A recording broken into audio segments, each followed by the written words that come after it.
Here's why I'm not judgmental when it comes to any addiction, because it could be anything. It could be anything, whether it's heroin, shopping, sex, alcohol, watching porn.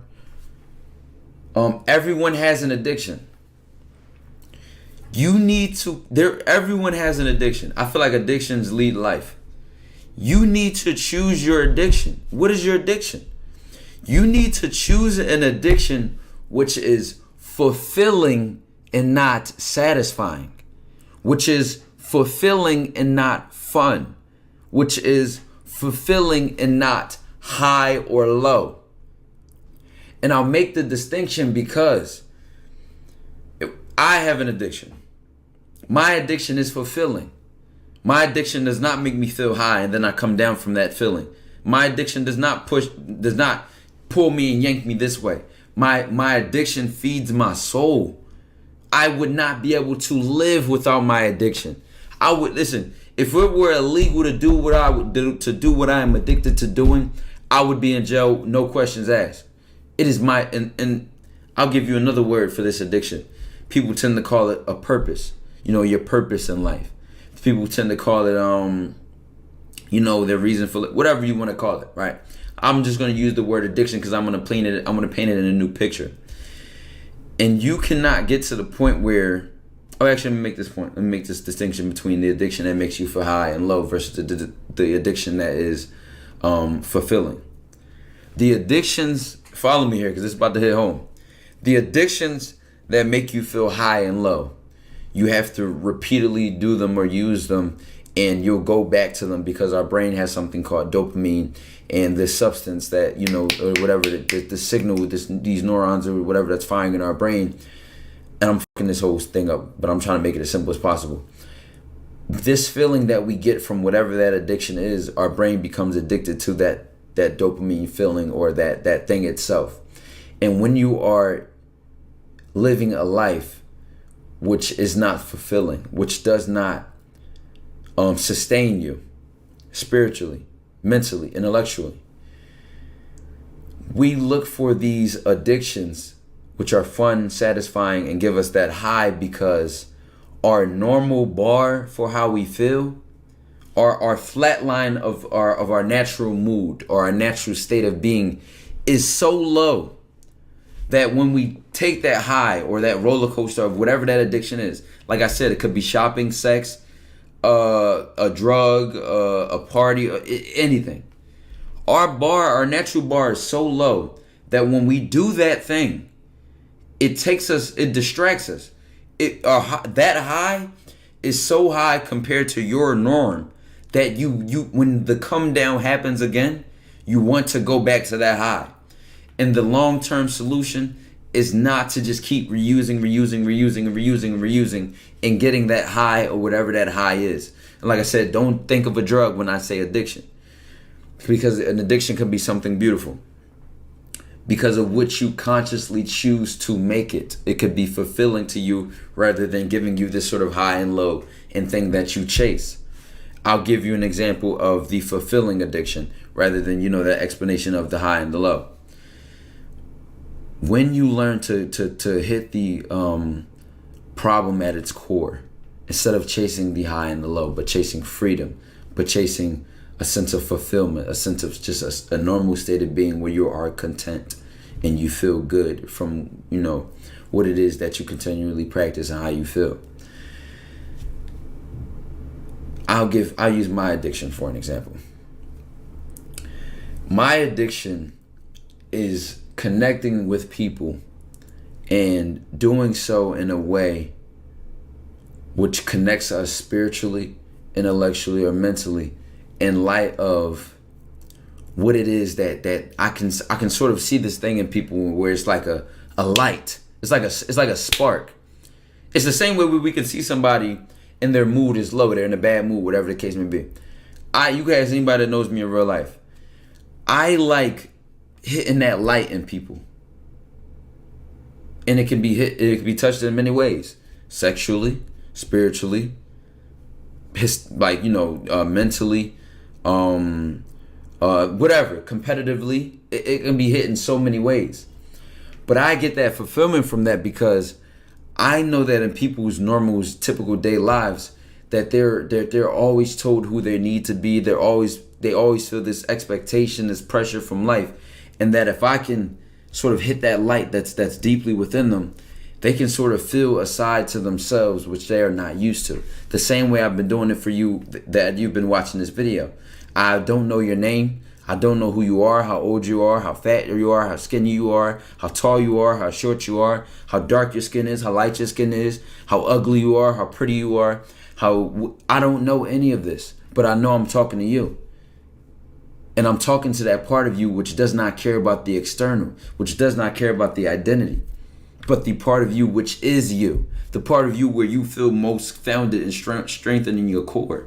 And the reason you are still listening, and the reason that you see me explaining these things, I'm just getting riled up and excited, is because none of this has anything to do with my identity, who I think I am. It just is the part of me that is founded in my core. And I like to connect with people at their cores because it's an inspiration which you can't shake, which is why you're still listening. And it doesn't matter what your goal is or how you're trying to change, but you're just curious. You're interested, you're involved, you're engaged, you're paying attention. And I say that to say that this is a part of you which you can become addicted to being in tune with. Fuck my video, fuck my explanation, fuck me. Who's Tykwondoe? Nobody. You see this part of you which is connected to self? You see how I'm explaining this and I'm, making this picture and painting this detail? You can just be this at all times, consciously choosing to be. And what you can do is when you get this purpose or this thing you're addicted to, is you can sort of consciously craft what it is and how it is you want to make this impact. I chose to do it through, YouTube videos, one-on-one calls, through my conversation and explaining things. Somebody may have done it through writing poems, making music, their children, their family, food, a non-fund profit organization, connecting back to kids that come from inner city poverty like they did, running a basketball program to give people an outlet for their free time. Hold on, let me take a sip of water.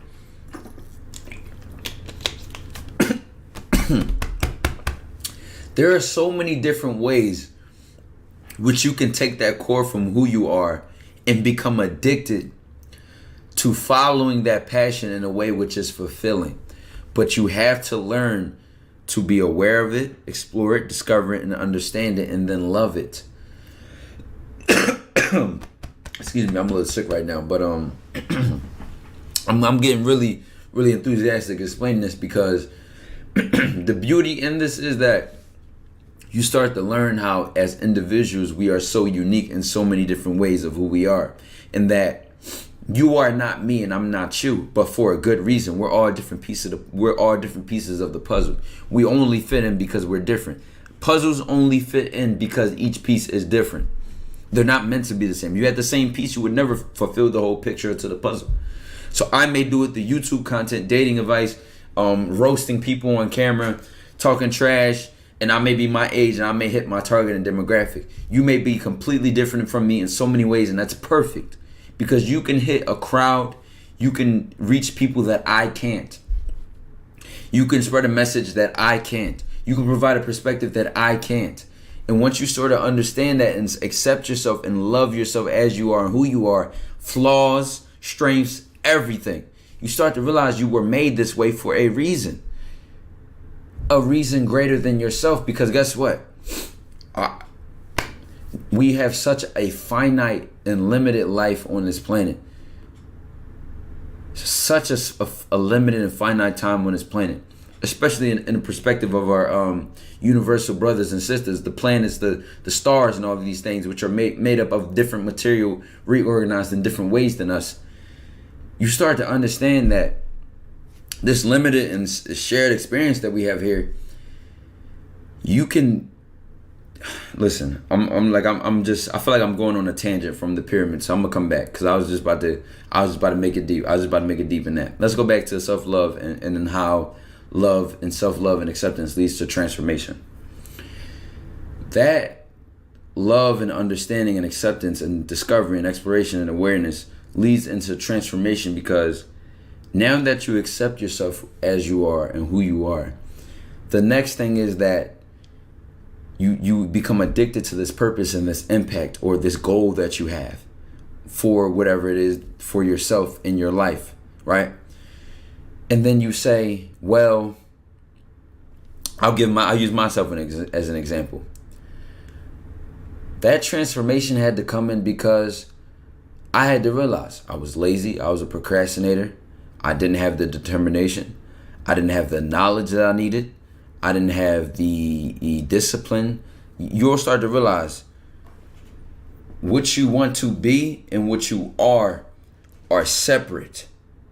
And in order to become what you want to be and align yourself with that, in order to do what you want to do and have what you want to have, you need to start with the be. Well, I am this and I need to be that in order to do that and have that. Let's just make this simple. Like I said, I don't like to make these things complicated. So you then have to realize, what is it about myself I have to transform? What is it about myself I have to change in order to align or become more like that which I want to be? So then you say, you can compare and contrast for simple words. I have to stop doing this. I have to start doing that. I have to do a less of that and do more of this.